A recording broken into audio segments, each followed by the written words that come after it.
Muy buenas noches. El invitado de esta noche es el señor expresidente de la República, el doctor Álvaro Uribe, director, jefe único del Partido Centro Democrático. Señor expresidente, gracias por aceptar la invitación. ¿Cómo ve usted la situación del país hoy, presidente?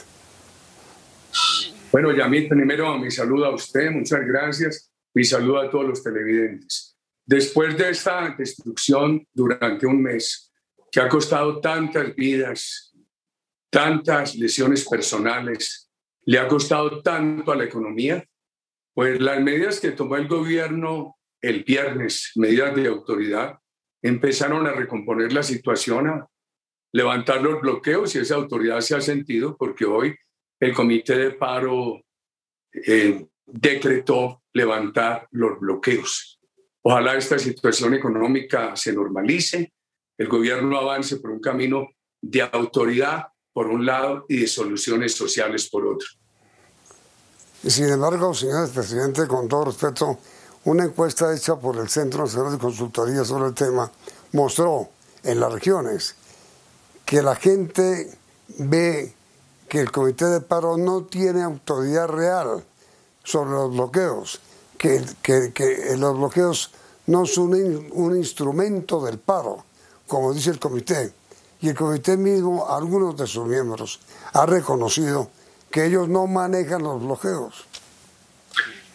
Yamit, pero si tantas veces ordenaron los bloqueos y si hoy ordenan levantar los bloqueos es porque algunos de esos miembros del Comité de Paro, para no referirme a todos, sienten que tienen el poder de implementar y desmontar bloqueos. Pero lo importante es que la autoridad, las medidas de autoridad que tomó el gobierno el día viernes, hoy es martes, han empezado a producir buenos efectos porque se venían desmontando los bloqueos, y hoy el Comité de Paro, cuando ya llevamos varias horas de esas medidas de autoridad, anuncia el desmonte de los bloqueos.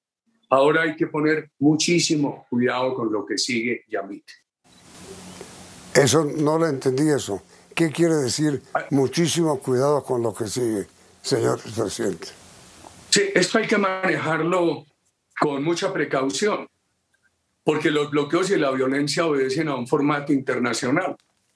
Entonces, un día ordenan los bloqueos, después por alguna razón desmontan los bloqueos, pero se mantienen listos para reiniciar bloqueos. Hay que tener muchísimo cuidado con eso, que es el formato internacional que hemos visto en varios países como en Chile, y aquí lo han anunciado, porque aquí líderes políticos que han estado detrás del paro han dicho, ya retiraron la reforma tributaria, suspendan el paro, los bloqueos, más adelante se reinicia. También hay que tener mucha precaución en qué se va a negociar con el Comité de Paro. Y yo creo que una cosa es el diálogo, otra cosa es reconocerles ese poder de negociación.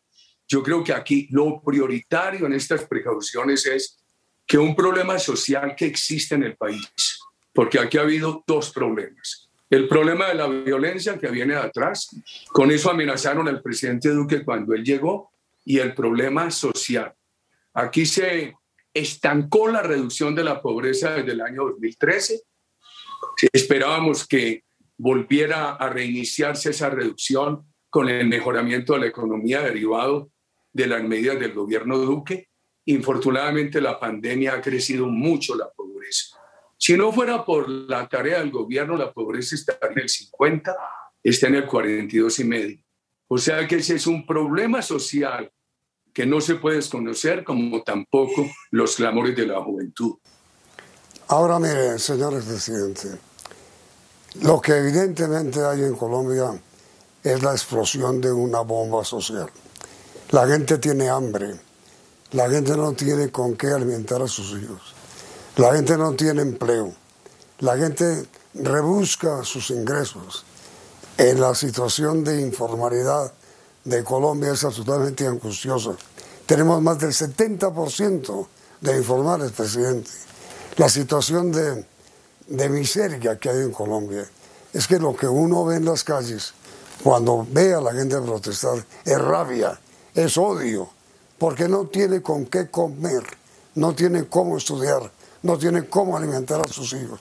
Es una bomba social, presidente. Estoy de acuerdo en la problemática social y a mí. No le voy a discutir si el porcentaje de informalidad es más o menos, pero sí tengamos en cuenta esto. Entre el 2001 y el 2013, ahí hay 8 años de gobierno, la pobreza bajó del 51 al 27. Las reformas de los años 2012, 2013, los anuncios de La Habana produjeron 2 efectos muy dañinos. Pararon la reducción de la pobreza e incrementaron el narcotráfico. Había el país descendido a 42.000 hectáreas de coca, un récord por lo bajo, y cuando anunciaron en La Habana que la coca no sería delito político para la FARC, con elegibilidad política, sin cárcel, sin extradición, sin fumigación, con erradicación voluntaria, de ese récord bajo, exitoso, de 42.000 hectáreas se pasó a 209.000.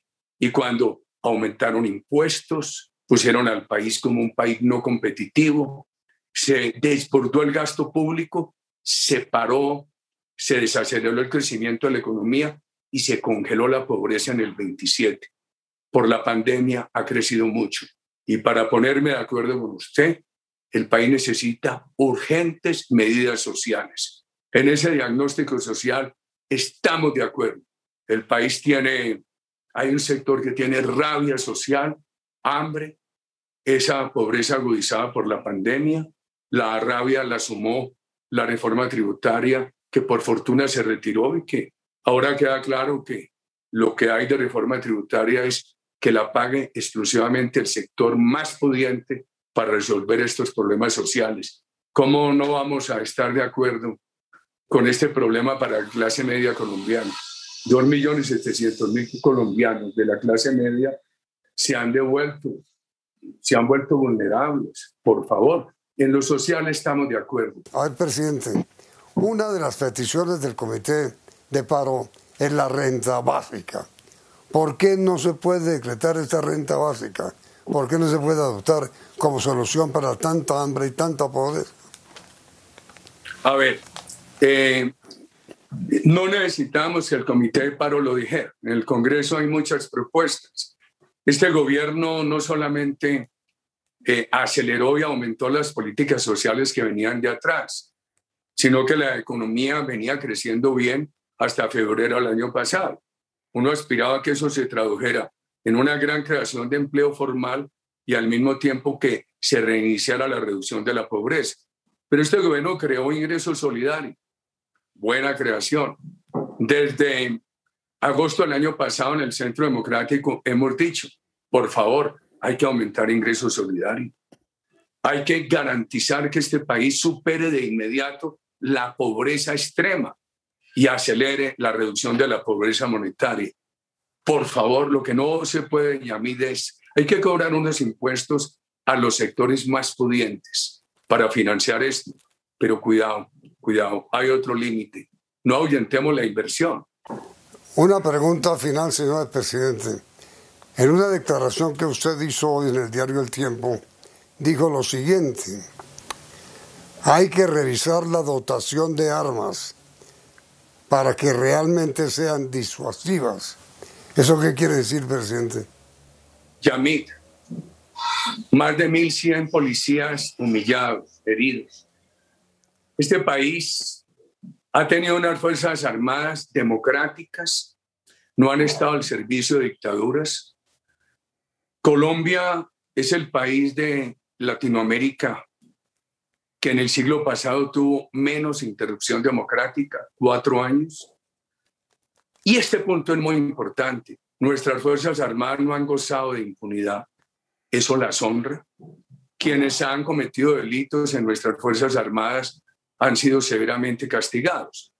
Eso me llevó a mí a decir, a estar en desacuerdo con que en La Habana hubieran puesto a las Fuerzas Armadas en el mismo nivel del terrorismo, que se hubiera sometido a las Fuerzas Armadas a la JEP, una justicia ilegítima en su origen, sesgada con una orientación ideológica que no garantiza imparcialidad frente a las Fuerzas Armadas y ha avanzado una narrativa de debilitar a las Fuerzas Armadas. Entonces, que las Fuerzas Armadas tengan que proceder con absoluto respeto a los derechos humanos, de acuerdo. Que las Fuerzas Armadas tengan que soportar esta debilidad de unas Fuerzas Armadas indefensas y una policía sin capacidad de proteger a los ciudadanos ni a los bienes es muy grave. Yamit, hemos visto en estos días algo que no debe suceder en Colombia: civiles disparando. Entonces se podría decir, bueno, han sido casos excepcionales del Estado de Derecho, de legítima defensa, pero un vacío de autoridad va produciendo que esos casos excepcionales de legítima defensa se conviertan finalmente en organizaciones sociales y criminales de justicia privada. El país superó el paramilitarismo en los gobiernos que presidí entre 2002 y 2010. Por eso es muy grande, muy grave, un vacío de autoridad y unas Fuerzas Armadas y una policía humillada. Yo veo lo que pasó en Bosa, en Boyacá, ese maltrato a los policías, esa masacre contra los policías. Por favor, cuando los ciudadanos pedimos autoridad para proteger los bienes públicos y privados, para proteger a las personas, por favor, no nos podemos olvidar que esos policías son seres humanos que necesitan protección. Señor presidente, ¿está pronta la solución a este conflicto? Yo diría lo siguiente: se necesita con urgencia tramitar esa reforma en el Congreso con urgencia, que le permita al gobierno dotarse de unos recursos pagados por los sectores más pudientes para atender esta problemática social y de juventud. Usted ha insistido en eso en esta entrevista, presidente, en que los sectores más pudientes. Es decir, hay que descartar totalmente el reajuste en el IVA. Por supuesto, Yamit. Eso inclusive nosotros lo dijimos antes de que el gobierno presentara la reforma, y con todo el aprecio que le tenemos al presidente Duque. Yo soy del partido de gobierno, soy simple ciudadano con responsabilidades en ese partido de gobierno. Nosotros estuvimos en desacuerdo con esa reforma, pero creemos urgente una que pague exclusivamente el sector más pudiente del país para poder resolver este problema social tan grave, Yamit. ¿Y cómo se hace, presidente, para que solo pague el sector más pudiente? ¿Qué tipo de gravamen supone que únicamente se grave a los más pudientes? No, yo creo que lo que ha venido dialogando el señor ministro de Hacienda con sectores políticos muestra claramente que sería un impuesto de patrimonio a los más pudientes, unas rentas, unas tarifas elevadas de renta a las mayores rentas del país, etcétera. Sería muy importante que el gobierno y haga rápidamente más pedagogía, rápidamente, porque esto no da espera, Yamil. Esto no da espera. Esta democracia necesita recuperar la fraternidad social. Y esa sí es ahora mi última pregunta, a propósito de su última respuesta. Anoche se me hizo un informe especial, señores presidentes, sobre si nuestra democracia está en riesgo. ¿Usted la ve en riesgo? Por supuesto, Yamit. La veo en riesgo por el narcotráfico, la veo en riesgo por esta violencia. Mire, las protestas fueron espontáneas, la violencia premeditada, orquestada. Veo nuestra democracia en riesgo por esta agudización de la pobreza por la pandemia. Veo nuestra democracia en riesgo por todo lo que es la manera como desde afuera se le asusa. Y le voy a decir lo siguiente: un colega suyo me preguntaba, pero es que aquí no va a llegar ningún gobierno a expropiar todo como Chávez. Pero es que hay otro temor. Unos gobiernos que no necesariamente tienen que ser expropiadores en absoluto, absolutamente expropiadores, sino tan restrictivos de la empresa privada, de las libertades, que vuelven a la empresa privada inoperante. Y en un país que tiene la empresa privada inoperante, deja de generar recursos para poder financiar lo social. Entonces, un gobierno bien restrictivo, empresa privada inoperante, escasez para financiar lo social, se aumenta el caos. Yo por eso le tengo mucho miedo a esas variables neosocialistas. Señor presidente, muchas gracias. Usted ha sido muy amable al haber aceptado esta entrevista. Muy amable, presidente. No, Yamita, a usted muchas gracias, a todo el equipo de CMI y a los televidentes. Muy amables y buenas noches. Igualmente, presidente, muchas gracias. Igual buenas noches para usted. Y para ustedes, televidentes, buenas noches y los invitamos a continuar aquí en Noticentro 1, CM.